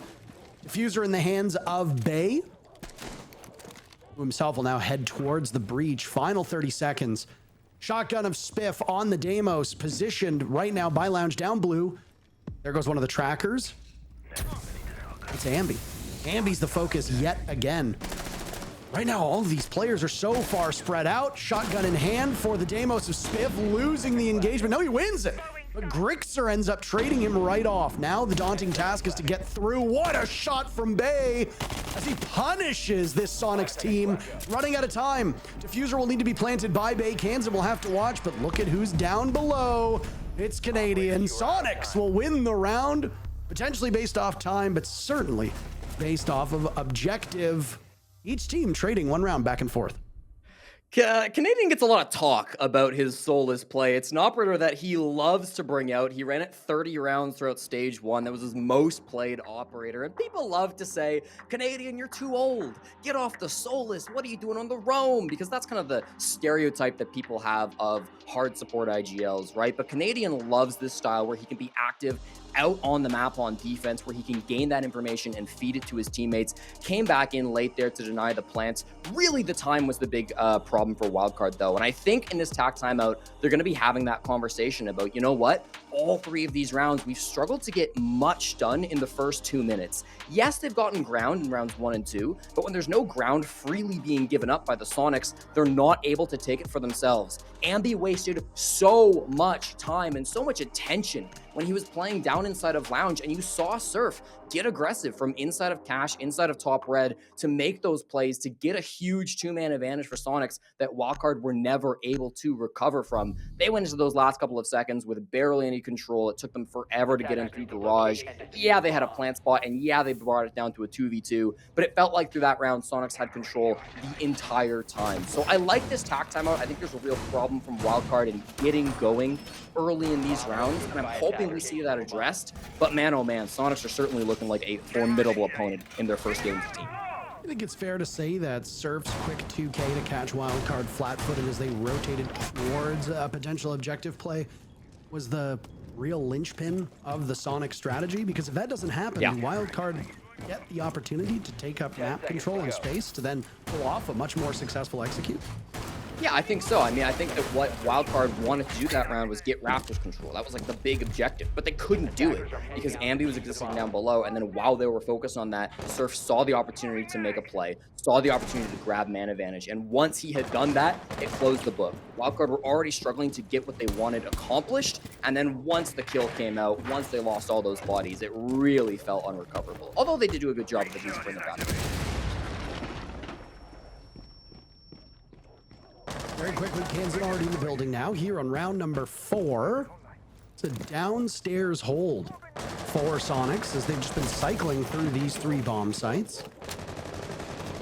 Worth noting that stage and bar do get played on Clubhouse now and then. It depends a lot on the region. It depends on whether it's international competition, and it depends on team experience. You tend to see the teams that are most experienced, most comfortable either with this map or with their roster, they'll go to this bar stage bomb site. But for a lot of teams that are maybe not the most pronounced, it can be quite the gamble. So stick with what you know, stick with the main 3. That's exactly what Soniqs are doing. Yep, I don't have full stats for all the off-season tournaments. The stats I do have, neither of these teams have played bar or stage this year. They have obviously played all 3 other bomb sites. This is a decently common map for both teams. These teams actually played Clubhouse against each other during the last chance qualifier in Stage 1 to make it to Manchester. It was an 8-6 win for Soniqs. Obviously, a lot of roster changes since then, but it's been a map that I think everybody's going to be comfortable with. We talked about that on the desk, of course. And again, I really just want to see Wildcard speeding up these early games. You're not really going to find picks when Soniqs aren't roaming on a Clubhouse basement defense, but I like how fast they're able to start opening some of these floorboards. You saw how quick Kansan was in the building. This is a good sign that maybe they were talking about some of those speed issues in the tactical timeout. Yeah, I really wish we could have listened in to hear what they were saying and addressing, but those days, unfortunately, are not in front of our very eyes. Last time around, it was Wildcard to just find fire with fire down on that main stairs and then take out the church wall. Their big stumbling block was to get through Moto into church, and the big culprit for that was those Goyo canisters. Obviously, you can see from the Soniqs lineup, no Goyo to be had. Surf eliminating Bosco means that Soniqs will get their very first opening pick of this series. And honestly, on defense, that's great. You've now lost what appears to be Bosco's Thermite. You've only got 1 hard breach left, and no gadgetry remains for the ace. This could be particularly damning. It's small error by Grixer as Bay finds that kill. No hard breach needed. Diffuser going down. Is that a nitro cell that gets tossed out? Another one will go. It claims its target, but not before the diffuser can go down, and Bay gets 2 kills for his trouble. Kansan and Bay is the last 2 remaining players. Rexon and Canadian trying to fight their way out of their positions. The big trouble for Bay. 2 of those kills will be found upstairs. Kansan eliminating Rexon. Canadian last one standing.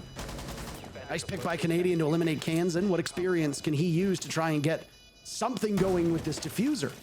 A long arm through the wall potentially, and Canadian is vulnerable to this position. Bay sees him, and there you go. What a huge round for Bay, and what a debut so far as Wildcard equalize.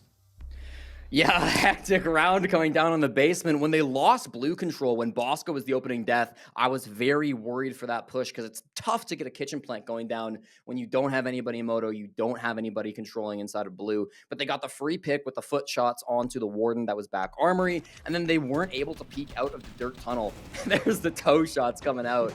Unfortunately, Soniqs just not quick enough with that C4 too. Canadian did great to get some of those exit frags, but if that C4 was a little bit faster, he could have denied the plant. That would have changed the round entirely. So again, it's a good execute from Wildcard. I think they're playing very together in these late rounds. Yeah, the early rounds, maybe they're not getting as much value as maybe they'd like, but we're still seeing the executes coming out with a real focus on what they want to do, a real objective that they're working together to try to achieve.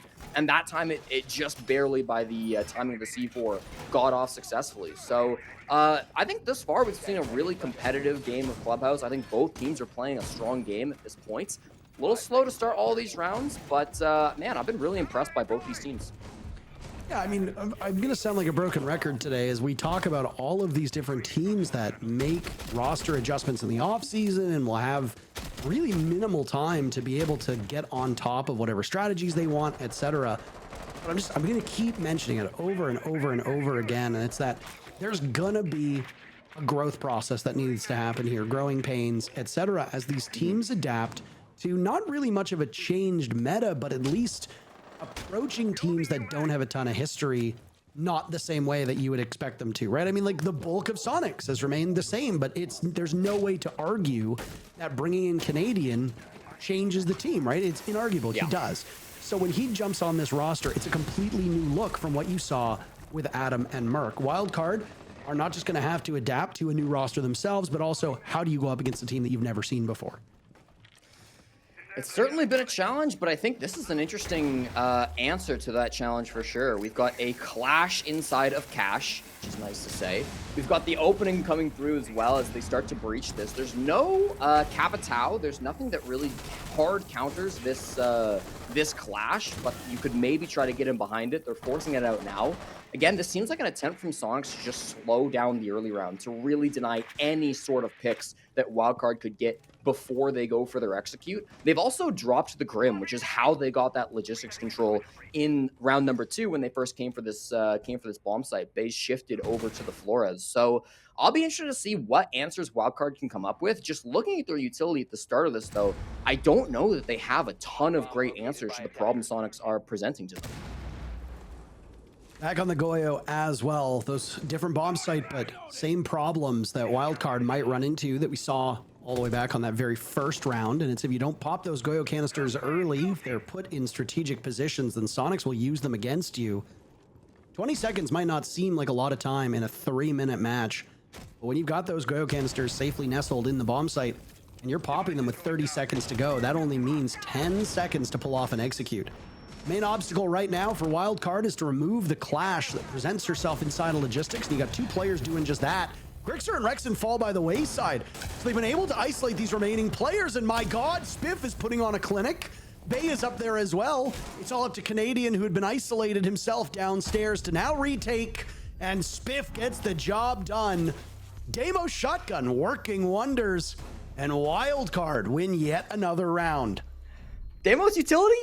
What's that? I've never heard of it, and neither has Spiff. He decides, I'm gonna charge into the bomb site. All of the attention from Soniqs was over on that construction side of the map. They were so focused about making sure this clash could do her job, but they did not expect that switch in to come in from Spiff, sneaking through the bomb site. I didn't catch exactly where he came in. Might have been jacuzzi, might have been like gym window or something. Could have even been actually up the master or up the main stairs. Would have made a lot of sense for him coming up from below, playing on that Demos, often where you see that operator brought out.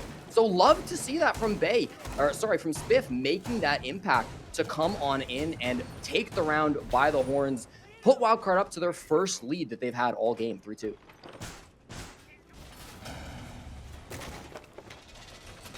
Very pivotal round for both of these teams now. Wildcard can emerge with a 4-2 first half on what is historically known as a very defender-sided map, and obviously things always change. It's possible that we go through a whole season of seeing Clubhouse be attacker-favored, but the story of all these maps for the entire year so far, Jesse, is that almost every single map in the map pool is defender-sided. The one map that always kind of stood out was Nighthaven Labs, which floated around a 50% win rate. You've done a couple TikToks and Instagram reels and stuff like that about Nighthaven Labs and different teams. So, I mean, if anybody's going to be able to speak to that map, it's you. But Clubhouse still strikes me as a map that is very fertile ground for the defenders. If Soniqs are not able to put up some serious rounds on defense, which they won't be able to, best they're going to get is a 3-3 first half, it does make me worry a little bit about how this team will do when they swap sides. Certainly. I mean, the 3-3 is always what you want to see. I think the game has shifted a little bit more attacker-sided since kind of like stage 1 Manchester started that trend. A lot of North American teams in particular abused the Monty, abused operators like Ying to start pushing that win rate a little bit more in the direction of the attack. We also saw some major nerfs. Fenrir getting nerfed, Solus getting nerfed, Azami getting nerfed, which has helped shift the win rate closer to attack. But I agree. Soniqs are not going to be happy going down 2-4 in this half. 3-3 they're going to be fine with. And that's going to be a good start. Canadian again inside of the kitchen having that impact. If they can turn this into a win and push the second half 3-3, they're going to be fine because they're a strong attacking team as well. But that is going to be something that weighs on their mind if they can't. His lurk role that Canadian plays has now put him in a position where he has the most kills on his team, which is a pretty good debut, but you know, there's arguments already forming out there about whether or not he's baiting for those kills or not providing maybe enough value. All right, this round at least, there's no bait. He's the first opening pick. You can't levy that criticism against Canadian, at least for round 6. There's 2 Valkyrie cameras on this landing, which has the Thatcher, Kansan, and clear sight, and not just that, but the Buck as well. It's a bit of an oversight from Wildcard. These don't look like particularly hidden cams by any means. Even with that, you can lead a horse to water, but something drink, because Ambi has all that information in the world and still loses the gunfight. 2 cameras, 3 players from Wildcard, and yet Soniqs still struggle with that pick. That's just an unfortunate gun duel, and Ambi is a great aimer, but you don't make it to the NAL being unable to aim. Canadian now tussling from down below. He's finished off. He had very limited HP. It's Spiff to get the kill. And just like that, we have about 40 seconds left. Wildcard with the numbers advantage. They've lost Bay, who's been quite excellent with 7 kills, tied with Kansan, leading the lobby at the moment. Surf's got a nice angle, playing by the boxes, waiting for the drop. There's one player who goes. Grixer trying to do some damage from that same position, but these kills are evading them, at least for the time being. Surf will get a bit more active with Rexen. They have to be concerned with what's over towards main stairs. Oh my goodness, Rexen catches Spiff looking the wrong way. Kansan drops, and it's all up to Spiker to follow suit. He will meet the same demise as Kansan did, and Soniqs get the final round of their defense. And that first half split evenly 3-3 for both teams.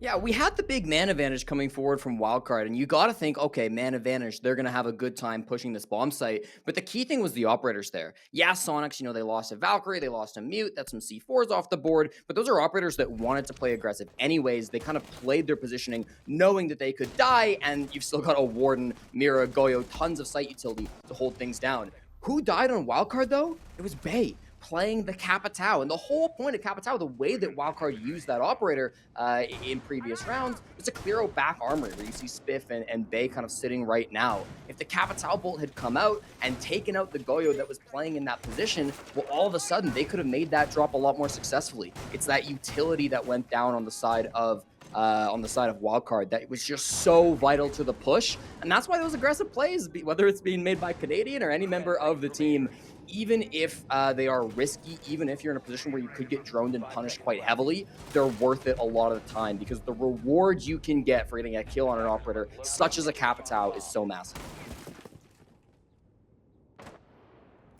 Nothing weird about the bomb site rotation, by the way. It was something that we talked about a couple rounds into stage number 1, and well, the very first defense for Wildcard is not going to buck this 3-cycle trend that we do tend to see. Again, I mean, if one of these teams were to pull out that bar stage defense, part of me wonders if they've actually practiced it. The other part of me would say, you're new enough. Why not at least try for something to catch them off guard? In this case, old standard, old reliable, the bottom floor bomb site for Clubhouse. And already a bit of a push from Dirt Tunnel will cost the defenders a Wildcard. One of those Goyo canisters already. It will buy some time for the defenders and also give them, more importantly, information, because you know that somebody is coming from that particular part of the map. Kansan on the jump out, catches Ambi looking in the wrong direction. And just like that, Wildcard is the first pick. A second will follow. Down goes Surf. This is not the beginning that the team in teal wanted. Only 1 minute into the round, and they're already down to 3 players. Complete opposite from when they were on attack, right? They struggled sometimes on attack to get those early engagements and find those picks. On defense, they can say, screw it, I can set the pace by jumping out. I can find these aggressive swings, and they did just that. But Soniqs, 3v5, despite that, they're in the sight. Rexen and Grixer will both do some serious damage. Blitz a Canadian looking to take up some space. One target over towards blue. This toxic gas from Bosco will linger right next to him. Down goes Grixer, and amidst that gas, Canadian trying his best for a pick. Can't find it right now. Rexen not far removed to give him some support. You gotta think that the main focal point for Wildcard will be this blitz, as now Canadian looks to pursue, but he takes some damage down to 2 HP. Still toiling around this door. Rexen drops, Canadian pulls out the sidearm. Not much you can do. Wildcard, their very first defense, their very first win. They regain the lead. And this looks like a completely different team, Jesse, since they called their tactical timeout. Absolutely. They've been playing so much faster. They've been playing a little bit more confident, it feels like, and that defense was the perfect example of how they wanted to play it on D. I really think that Soniqs made the best of a bad situation there. They had 2 big runouts. They lost 2 important players. They didn't really have an operator lineup that could roam clear super effectively. They didn't have a Dokkaebi. They didn't have a Deimos. So they kind of wanted to hit that direct with the blitz. And after losing 2 players, they basically just said, well, we're definitely not roam clearing now. I guess we'll just continue to stick to plan A. They hit the bomb site. They caught some players off guard. But at the end of the day, the 3v3 positioning advantage from Wildcard inside the site was enough to let them close that one out. That's something Soniqs are going to have to address. That's something that Wildcard can continue to do round after round. There's a lot of different aggressive angles you can take on Clubhouse. And especially when guys like Ambi maybe aren't having the best game to start here, taking advantage of that and taking out these players early by going for aggressive swings is going to have a huge impact. So we'll see if it continues from Wildcard. They got a Boss G in the hands of Spiff, so I kind of think it might. But Soniqs, they're going to be looking for an answer.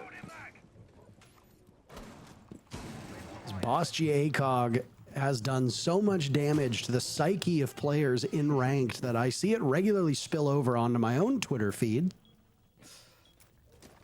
You've got a whole whack of content creators saying, it's way too strong. I didn't believe them. And then I played up against it, and I was like, I'm a believer now.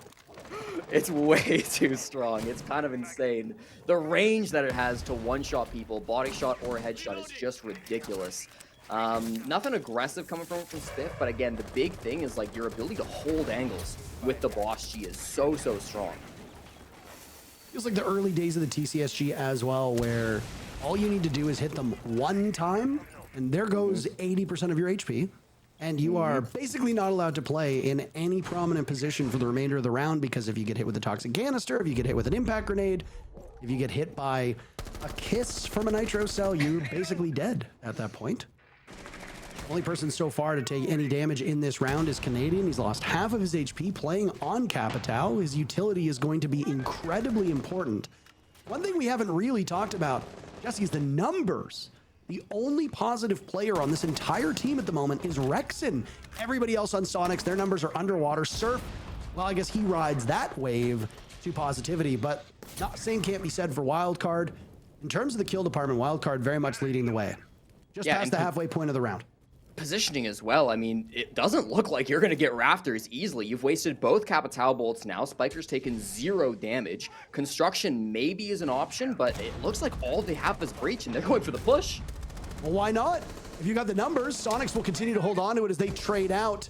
A re-engage from Spiff as he toils with that door downstairs. Ambi picks up his 3rd kill of the matchup. Down goes Spiff. It's all up to Bosco to hold down the fort. Bosco 2 and 5, struggling in that support role to get on the board so far. Long history of Boss Goat clutches. It will not happen this time. Soniqs equalize. As tight of a match as you could possibly imagine between these two teams is through 8 rounds. 4-4 is the scoreline. There's a lot of theory out there about how best to take rafters. You can spam it out with flashbangs to clear magnets and then use capital bolts. You can walk a Monty up the staircase if you want to. Another option is just waste your capital bolts and walk in and shoot them in the head. And that seemed to work just fine for Soniqs here in round number 8. Unfortunate that Spiker couldn't do more. He got that opening pick and I thought, great. You know, that's the main breach player down. That's Canadian out of the game. That's hugely impactful. But to immediately get traded, you then lose rafters, which is the most important part of the map to be holding during that push. That then opened things up, and unfortunately in the late chaos, it didn't feel like the anchors of Wildcard could really do anything to stop that plant to get those picks before Soniqs flooded the bomb site and found that round win. So we go back and forth again. Parker, it feels like this game is just unable to find a 2-round lead. Yeah, I actually fear that we may never see the end of this game as it just continues to go back and forth. There will be some kind of split, Jesse, in the space-time continuum where somehow we just end up going into unlimited OT. Now, one thing to make note of, we are going to see one of the new recruits played in the very first map of this second stage of the NAL, and take a look who it is. It's Sentry. That it is, being brought with barbed wire and the deployable shield, all of it out on the map now, and I think a lot of pro teams have found value in both Striker and Sentry. I actually think Striker's been a bit more of the popular of the two because Striker can do so much by themselves. They can open up a wall with EMPs and can openers, they can flash out a position, then nade it out right afterwards, but certainly when you need some specific pieces of utility, barbed wire and deployable shields, both very powerful on Clubhouse top 4. Sentry can be extremely powerful as well, and we're seeing a lot of that utility being used to hold this cache extension. 50 seconds to get this main wall open, especially with no bandit anywhere too close, I guess in construction for now. Might be a little bit worrying for them, but they have rafters now. They're going to force these players out. My question is, do Wildcards stay and fight inside of cache, or are they going to be able to fall off? That's a great question to ask. Right now, it looks like the beachhead is not moving at all. They're sticking to it. Spiker in a good spot, or a bad spot, depending on how you view perspective in this. A good spot it is. Down goes Ambi, and now Spiker will head for the hills. Ambi having a very rough match at the moment. Rexon on the board, eliminating Spiff. Looking for a follow-up from that cache door, cannot find it. And now Spiker on this flank. Can he possibly fly under the radar of Soniqs and do some serious damage as they look to translate towards an execute? I think you're okay with this if you're the Soniqs. You would have really liked to kill Spiker. They burned him with a capital bolt. That's how he took 100 damage. But then, of course, he got that kill off onto Ambi and managed to escape. Soniqs know that they left Spiker on that cache side. So that means they can't really safely play on those master windows. They're going to be really worried about somebody coming for a flank inside of CC, using that window to punish their push. Instead, they're going to focus over towards logistics. There's a bandit on the board, and there are some batteries here, but I think they'll be able to successfully open this. They have the utility to do so, barring a catastrophe. Of course, EMP's there, and then they can maybe shoot the batteries off the wall from the gym window as well. But yeah, even with this wall getting open, Parker, the timing of this push is going to be very tight. Yeah, you've got under 30 seconds at this point, and it's a 4v4. Spiker, admittedly, on very low HP. No real utility to play off of, though. That's the bigger issue. He's just going to be a gun, and by God, he makes it work on the Canadian. Down goes Surf as well. Grixer eliminating cans, and things have gone from bad to worse for Soniqs. Trying to regain the lead. They held it early in the match, but it's been Wildcard seemingly all since then. Out of time, Rexon trying to pull off a plant, and he gets it started, but Bay ends it. Wildcard again grabbing the lead. Soniqs really struggling with these attacks. And Spiker, I think a lot of people criticize Spiker. When he first came onto this roster, he's only 19 years old, and they brought him in initially to be an IGL to help lead the team. And I think this round just showcases how smart of a player Spiker really is. To be able to get that kill on side of red stairs, rotate off, not go for a flank, but instead play down below the gym hatch when he then killed the player vaulting in gym window to try to have an impact there with the defuse kit. Really massive coming out from him, and it's not being taken off of great gunfights. It's not being taken off of insane aim. It's all about positioning. It's about where he is. It's about when he's making those moves, and I really think that he has been developing so much on Wildcard. from a player who, was negative throughout all of stage 1, just barely, but he went -3 overall through the LCQ and the stage, to now being a player that can make huge plays and impact the round so much for Wildcard has been great to see. Soniqs now, with their backs starting to get against the wall. It's still only a 1-round lead, Parker, but as we click closer and closer to 7 rounds, Soniqs, they're deciding they want to take that timeout. I'm just going to keep repeating his words because his analysis is better than mine could ever be. When Foxay says you don't win Clubhouse on defense, you win it from your attacks, that means it's all up to Soniqs as to how they can pull off these remaining attacks. Because Wildcard went 3 for 3 on their attacks. Well, 3 rounds won, 3 rounds lost. So, I mean, they were still able to pick up 3. With Clubhouse, you're used to seeing a lot of 4-2 halves that favor the defenders. If Wildcard is able to do a 4-2 half on their defense, that's it. It's over for Soniqs this map. 10 seconds remaining. So for Wildcard, they're following the script, essentially, at this point. They're doing what they need to do. With Soniqs, you cannot let the clock get the best of you. You have to be a bit more formidable as to how you approach and how you attack. And one thing that remains a constant with this game is that when you are a newer team, it is much harder to pull off successful attacks than it is to pull off successful defenses. So of course, a new team that has a new identity, a new leader, a new coach, they maybe might be able to hit the ground running. We've seen it before, but more often than not, it's going to take them some time. And of course, it surprises people very little that it's the attacks ultimately that are catching up Soniqs right now more than the defenses. Oh my god, just barely popped that C4 too soon. Rexon, you see him a little bit nervous, but it's Canadian on their own clear. Running through as a blitz, both killing Spiff and now forcing Bay into the waiting arms of Ambi. That's a 2-man clear, and I was a little bit worried from Soniqs when I saw 3 roamers on Wildcard and no Dokkaebi, no Lion, no Deimos, but the blitz will do just as well. Finding 2 huge opening picks, 2 young players gone off of Wildcard now, their new pickups. That's going to put Wildcard into a really tricky situation, and the decision goes to Spiker. Is he going to stick out on this roam and try to take more fights, or does he make it back to site? I mean, at this point, I feel like you kind of have to. You know, the whole sunk cost fallacy at this point, and Spiker pulls it off. Grixer haphazardly shooting out that stairs window, and Spiker returns fire. That's what you like to see from Wildcard. It might not fully catch up the Soniqs, but it will at least slow them down for a small bit of time. Halfway point of the round, and now Soniqs can get to work on this top floor.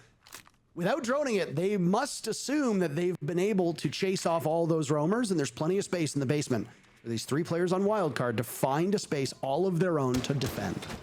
Yeah, Soniqs are doing their due diligence, they're roaming through kitchen, but all the roamers have now fallen off, and Soniqs, about 70 seconds to make this execute work. It's a man advantage, but again, look at the site utility. There's going to be a ton of electricity on these walls. There's going to be Goyo canisters. There's going to be Banshees in sight. This is not an easy push by any means. You can see even there, the blue hatch still being closed. It's opening now, so it should be fine. There's no Kaid tricking going on here, but even still, this is not an easy execute, especially not if Kanza gets a flank. No, but you need to take some risky plays here for Wildcard. That's exactly what Kansan is going to try to do. Rexon at this point, over the last couple rounds, has pulled ahead in terms of the kills department, and he is battling down his former teammate. As Kansan was once a member of the Soniqs not too long ago. Bosco sees the shield of Canadian. Rexon's patience wears off. Kansan outfoxed in that position. Now it's Bosco and Spiker to deal with the eventual blitz. But guess what? That fire went out exactly 20 seconds. Canadian will have to take some damage. Slowed down by the Banshee. Spiker swinging up, catches Ambi off guard, and now going through the rotate, but he struggles to pull out his shotgun. It's all up to Bosco with the TCSG in hand. And the blitz will just assume the position, allowing Rexon to pick up yet another kill, a dozen for Rexon, and Soniqs will tie the game yet again. They definitely knew Kansan was going for that flank, or at least knew it was a possibility, and then his shadow betrays him just as he starts to peek the doorway. It means that it was a 4v2 execute coming out from the Soniqs, and of course they looked very confident going for that. Good attempt inside of the bomb site from, again, Spiker to try to make some plays, but I think that round was just a little bit too far gone, and that's kind of the power of having an IGL like Canadian, because when they first defended the bottom bomb site, there was a lot of roamers on the side of Wildcard. They got some aggressive plays, and that won them the round essentially in the first, 60 seconds. This time, Soniqs were ready for it. They charged Canadian through the top floor, and they got a massive advantage in the first 60 seconds that they were then able to snowball into a round win. So I love how close this game has been, not just the round count, but every single round coming down to a battle of adaptations. They're all coming very close in terms of the man count as well. It feels like both of these teams are playing almost a mental game of chess against one another, where it really does become difficult to see who's going to come out on top. Capcan being brought to potentially slow down Soniqs. That'll be quite fun. Canadian liking these shield operators. And I mean, it's not much of a surprise. There was a conversation that was had all the way back in Manchester. Actually, it's really started after they made some changes to the shields a couple seasons ago with how much stronger the shield operators are. Obviously, Monty was the really powerful op, but with how much Canadian liked that operator playing on Dark Zero, Wildcard smartly banned him away. Even if it wasn't a direct target ban, a Monty ban is hardly a bad choice, especially on Clubhouse. That pushes Canadian onto Blitz, who I think you could make an argument isn't as strong as Monty, but can still get the job done. And if you're fearing a Blitz rush, you got to bring operators to make it more difficult to actually get to the site. Yeah, I remember over the summer talking to former head coach now of Beast Coast, Fett, and he called Canadian the best multiplayer in the world. And he's got hot and cold on his team, so that's pretty high praise coming out from Fett. I think this definitely was a bit of a target ban because they know how good both the operator and Canadian on that operator are. He's been getting that work done on Blitz, though, for sure, as you've been saying. And as we see this roam clear coming in, Wildcard don't want to try roaming against another Blitz play. They say, okay, fine, we see you're clear. We're going to play an anchor strategy. And that's kind of the power of this basement bomb site on Clubhouse as well, is that, like, you really can play it two different ways, and it ends up being almost a completely different site. Now we got 5 anchors in the bomb site. They're trying to play with 3 different C4s, maybe make a play this way, but ultimately it's all going to be about the execute for a Wildcard, where they try to play their utility, play their positioning, and win off of a late time push.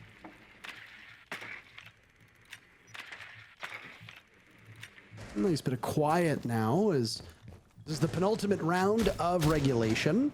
It could be the penultimate round of the game, but the way these two have been playing, there's only been 2 instances where one of these teams has won back-to-back rounds.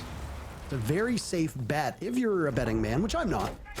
But if you, Jesse, are a betting man, it's a safe bet that will end up going to overtime with the way that this matchup has played out. Obviously, the first pick is going to be paramount. And for what might be the slowest round so far, we are patiently awaiting this first kill. Yeah, don't forget as well, last time they were on Clubhouse, that was an 8-6 game, so there would be precedent. It's going to be blue, it's going to be dirt, and it's going to be opening pick for Rexon.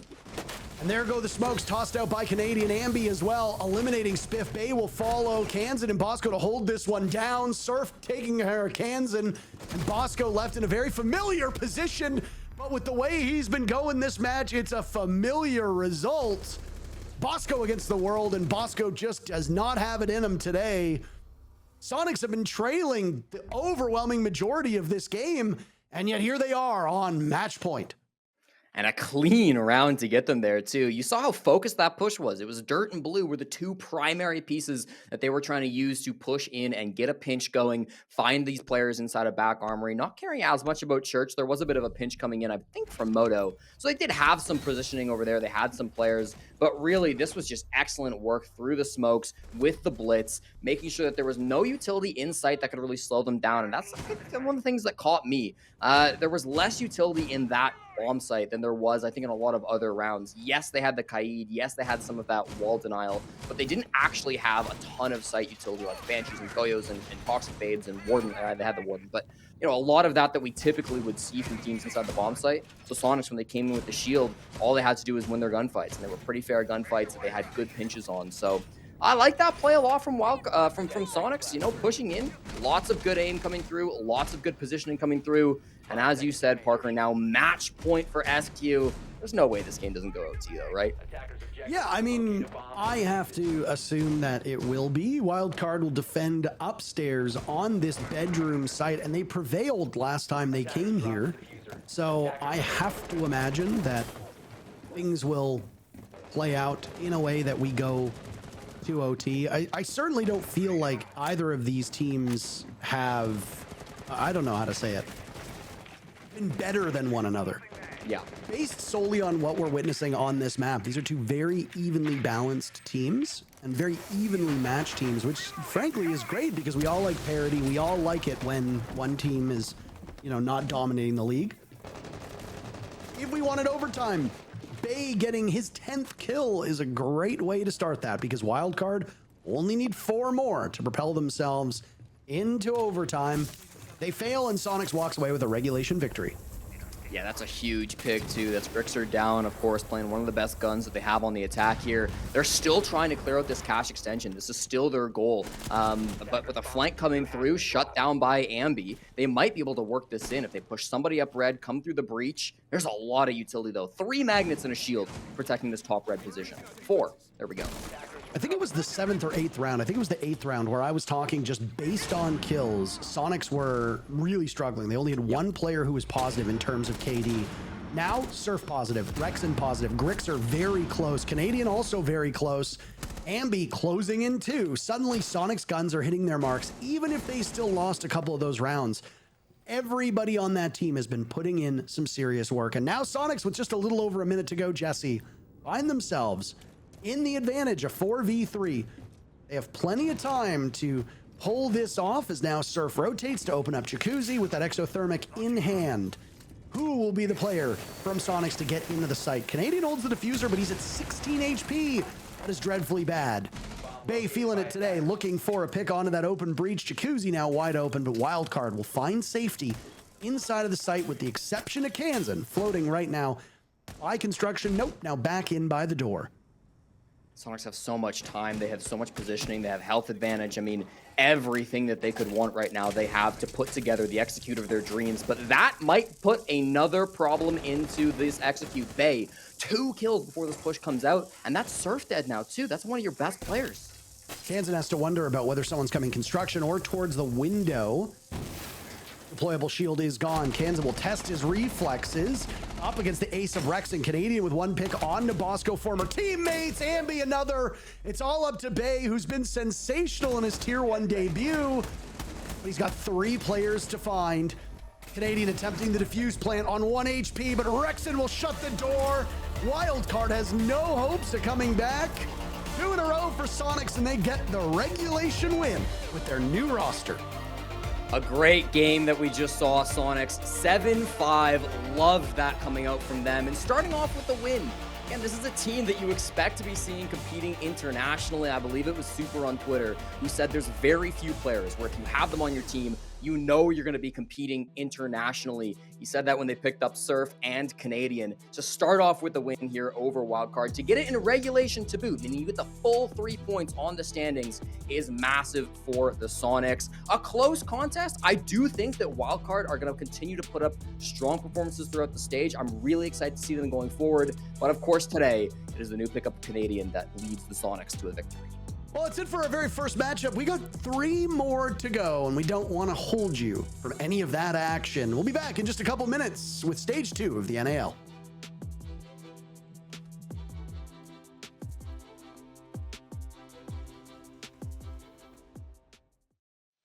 Well, it's always a fun time whenever our first game goes all the way to breakpoint, and with this many questions that needed to be answered, a couple of them did. Soniqs get the win, 7-5 on Clubhouse, but in spite of that, there's still some things I think I like from this Wildcard team, so really good first game all around. Of course, I mean, I think it was a win-win game for both parties. Obviously, Soniqs got the points at the end of the day, but I really liked what Wildcard was doing. I liked the fast approach that they had on attack. A 3-3 split at the half is exactly what you want when you're attacking. Obviously, anything more is just more cushion for the pushing.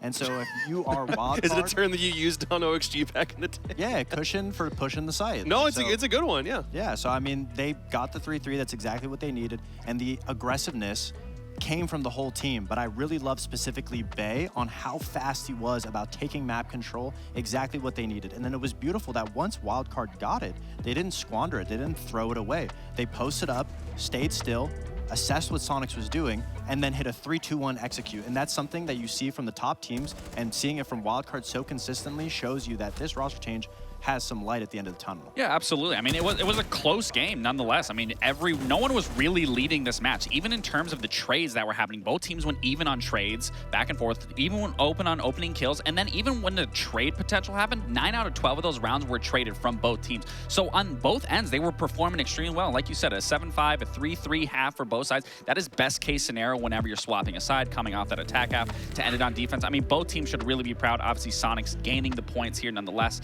But again, 7-5, I mean, both teams can walk away from a lot of success here. So I think what flipped it around, correct me if I'm wrong, anytime Canadian ever ran blitz, there were a couple rounds he ran it. It was initial engagement, it was get the man count up early, and then on the execute, they had all the guns they needed at the very, very end. That, to me, felt like the difference maker. How did Soniqs pull ahead here? I mean, Soniqs for me, I mean, it looked like Troy found like what he wanted to do with this team and work with the aggressiveness. I mean, Troy was getting in there. Even on the defensive half, we did see him on those roams, those lurks, and, you know, catching someone off guard, or just stalling nonetheless. But I mean, it looked like this team is comfortable. It didn't look like there was any hiccups. It was all close all around. So, I mean, again, from Soniqs, they're still looking extremely strong. Yeah, there was a little bit of growing pains because when they first brought the blitz, it looked like Soniqs didn't know when their execute point was. They were all fighting all at once, and they didn't really get to use Canadian on that shield.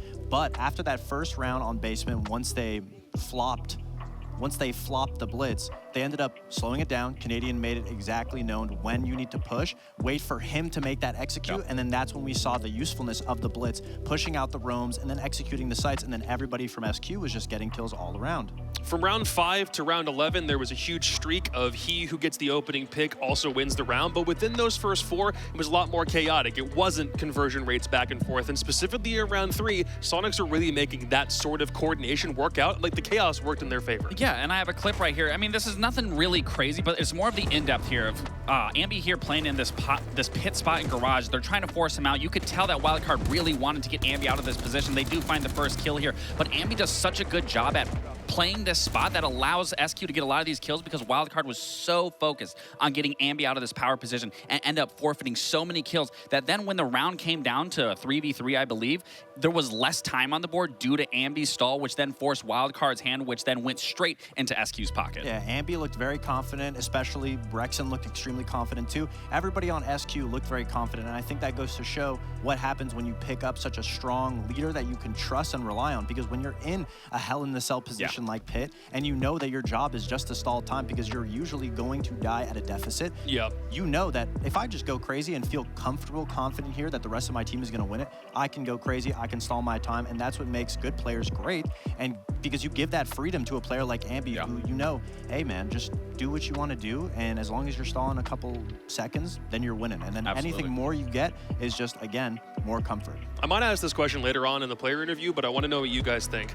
How different did this feel as a Soniqs team with Troy on the team versus when he hasn't played up until this point? We might need a couple more games to really solidly answer that question, but just after one map, what do you think? I mean, for me, I think they look good. I think Troy, like you were saying, like towards the middle of the round, like Troy started to look more comfortable in his role specifically, that they were then slowing down and waiting for Troy's call instead of initially rushing like they were, and then rounds were looking far more cleaner. That was a new look from both teams, I would say. Both teams were Canadian coming from a slower Dark Zero and last stage as Wildcard. Both of them looked a lot faster on their attacks. They knew exactly what they wanted to do. And again, I want to commend Wildcard. A lot of their executes were beautiful, but the gunplay just didn't come in favor. That's where the rest of Soniqs was able to just jump, leapfrog over them because they just had to play their game and just listen to Troy. Well, let's get Soniqs on the line real fast because I am curious what the past couple of days have been like for the guys on that team.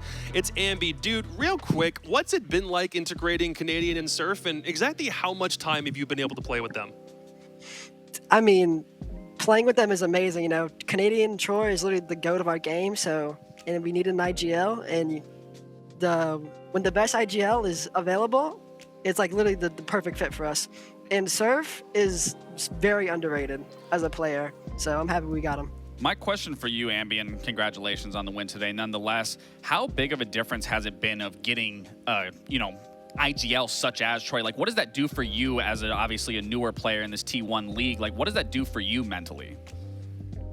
I mean, it makes the game a lot easier, you know. When you have a player who's as experienced as him, he like when he sees something, he knows the answer to it. So like it makes my job as an entry very easy personally. For sure. That's amazing. Ambi, the biggest, what I want to know is, were there any growing pains once you guys picked them up that you guys, like Grixer, Rexen, and you specifically had to learn to get on Troy's page or for him to get on your guys' page? What was the biggest growing pain outside of today? And were they there present with us in the server? I mean, the transition was kind of easy, not gonna lie. I mean, there's a little bit of growing pains. I was just like, just meshing together, I guess, and just being calm. We were kind of a little sloppy on the defense. Probably could have been 5-1, but they kind of stole 2 rounds from us, but it happens. But I mean, I think the more we play together, just the more we're gonna improve, and yeah, we're gonna get better over time. Just our first game. Dive We've been into practicing for Clubhouse. only a week. Only a week? That's it? I think like 14 days, 15 days, maybe 2 weeks. Around a week. That'd be Yeah. 2 weeks, Andy. That'd be 2. Okay, 2 weeks. My bad. I think that's how My math bad. works. Dive into Clubhouse for me real fast. You like the nail was hit on the head, I think. A 3-2 at one point for Wildcard. They were up. You had to bring things back. Was that first half result frustrating for you at all? Was there any other point where Wildcard was doing something to you that was really annoying that you had to find your way around? Talk to me about how you think Club went. No, I mean, I think they play really default Siege, really, and we were just honestly losing to ourselves. Like I said, I think the defense had been 5-1. They kind of stole two attacks, and it should have been a 5-1. I mean, they play very default. We just kind of lost to ourselves, and we know we're confident on attack on that map, so we're just confident. We didn't really care about the half. Were you, though, still a little surprised at how they were playing compared to last stage? It didn't feel that different. I mean, maybe Really? like they were peeking outside. Peeking outside a bit more. I mean, I do think they're a better team from last stage, I'm gonna be honest. For sure. I do think they're a like way better team, but like they still have like the same like I don't know. It just feels the same, kind of. I feel like they have better players Okay. and might just take more riskier fights and might be able to win it. Fair play. It still took you guys to 12 rounds, but it was a good one in the end. Congratulations on the win, dude. We'll see you tomorrow, and hopefully we can keep this momentum going. Yeah. Hey, it's Canadian versus NAF tomorrow. A cinema. Cinema. We're gonna have fun with that one. Take care, dude. We'll see you then. That's the sort of thing. Yeah, not to say that people who have been watching Twitter have been waiting for this game, but we've been waiting for this game. Yeah, I think everyone's anticipated just to see, one, how NAF will do being the new, I guess, The main leader. IGL. Yeah, the main IGL for Dark Zero. And obviously, we saw a little bit of what Soniqs can showcase today, but I wouldn't say that it was the cleanest showing. Again, I do think there was more growing pains than I think Ambi led on, but they were corrected, and we all know that Dark Zero, with Canadian on the team, always loves going to overtime. Yep. So this game broke went that almost the wire. Yeah, they did break the streak, but it almost went to the wire. But it goes to show that an IGL can slowly adapt over time, and that's exactly what we saw in this game. And I will say this, on a map like Clubhouse, that's not really truly testing one's testament here, especially for Troy coming in as that IGL. It's a pretty default map. Like when we see maps like, maybe Bank or maybe Cafe. I want to see how he tackles or Lair. maybe Skyscraper. Like, just bigger maps that it does involve a lot more teamwork. That is where I think we'll really see Troy get tested and really see how this new Soniqs will look going forward, and maybe even Wildcard as well. You could say the same thing for, yeah, exactly. You could say the same thing for Wildcard, because Clubhouse is a map that they would pivot to since Oregon's been taking out. Yeah. So I'd love to see them just express themselves on more of a obscure map too. For sure. well, we got the default ones out of the way, but there's still plenty of opportunities for these guys to prove themselves. Commiserations to Wildcard. Soniqs got the first 3 points of Stage 2, but it's about to get even crazier as we progress through the day. It's C9, BC, and M80 as game number 2 when we come back.